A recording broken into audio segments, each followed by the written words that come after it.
ఈ రోజు కూడా ఉన్నాను. నా స్వర్ణకారులకి ఏది వచ్చినా కానీ నేను విజయవాడ కూడా వెళ్ళి కొంతమంది చేత గత ప్రభుత్వంలోనే నేను చేయించుకున్న పనులు, ప్రభుత్వం అంటే గత సంఘంలోనే ఉన్నప్పుడు చేయించుకున్న పనులు అంటే మంగళగిరి సంఘం విజయవాడది కదా అన్నారు. నేను గతంలో విజయవాడలో పనిచేసి వచ్చాను. పనిచేసి వచ్చిన దాంట్లోనే నేను సంఘాలతో నేను మమైకమై వాళ్ళు పెట్టి మీటింగ్కి వెళ్ళాను. వాళ్ళు అక్కడ కష్ట సుఖాలు చెప్పడమే కానీ అన్ని విన్నాను. అదే విధంగా ఆ పాలన కూడా అదే విధాన్ని ఇక్కడ తీసుకొస్తుంటే వీళ్ళకి ఎవరికి నచ్చట్లా.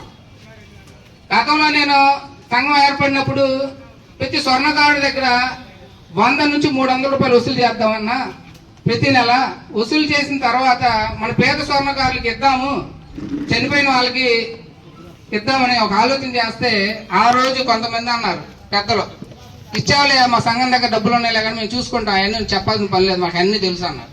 ఈ రోజైనా ఏ స్వర్ణకారుడిని చనిపోయిన పేద స్వర్ణకారుడికి ఏ రోజైనా ఇచ్చినట్టు మీకేం తెలుసా? మీకేమైనా తెలుసా అని అడుగుతున్నా. ఈ రోజు వరకు కూడా తెలియదు. ఎందుకంటే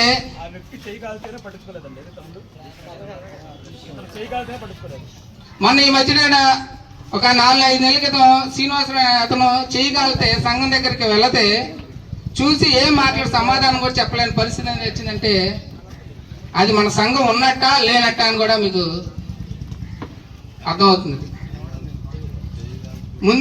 ముందుగా ఒక విషయం ఏంటంటే మనం అందరం ఐక్యమత్యంగా ఉందాం. రేపు జరగబోయే మీటింగే కానివ్వండి, ఎలక్షనే కానివ్వండి, ప్రతి రూపాయి కూడా తోటి స్వర్ణకారుడికి ఉపయోగపడేలా విధానాన్ని తీసుకొచ్చే విధంగా ఉండే కమిటీనే మనం ఎంచుకుందామని కూడా తెలియపరుస్తున్నాం. ఏ సమస్య వచ్చినా కానివ్వండి, మన ప్రతి నెల ఎన్నో వేలకు వందలు ఖర్చు పెడుతున్నాం. ప్రతి నెల 300 అవ్వచ్చు, 200 అవ్వచ్చు, 1000 అవ్వచ్చు. మినిమం ఒక 300 నుంచి 500 వరకు పెట్టుకొని ఒక సంఘానికి ఇద్దాం. ఆ సంఘం ప్రతి నెల అమావాస్య ఏమన్నా చూద్దాం, ఒక విషయం చెప్తున్నాను, నాకు తెలియక అడుగుతాను. అమావాస్య బోర్డు పెడితే సంఘం ఉన్నట్ట, పనిచేస్తే సంఘం ఉన్నట్ట? మరి అమావాస్య బోర్డు పెట్టుకుంటే సంఘం అని చెప్పుకుంటున్నారు. నేను దానికి కూడా నేను షాపు తీసి వ్యతిరేకించా.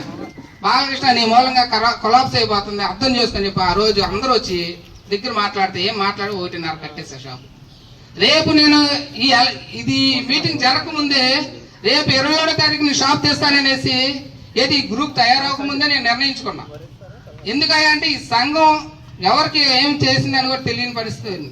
రేపు జరగబోయే ఎవరైనా కానీ ప్యానలే కానివ్వండి, ప్రతి నెల సంఘానికి ఇంత అమౌంట్ ఉంది, ఈ నెల ఇంత ఖర్చులైంది, ఈ నెల పలానా వ్యక్తి చనిపోయాడు, మన సంఘం ద్వారా ఇంత అమౌంట్ ఇస్తున్నాం అని మనం పాంప్లెట్ ప్రతి సాట అంటించుకుంటూ వెళ్ళి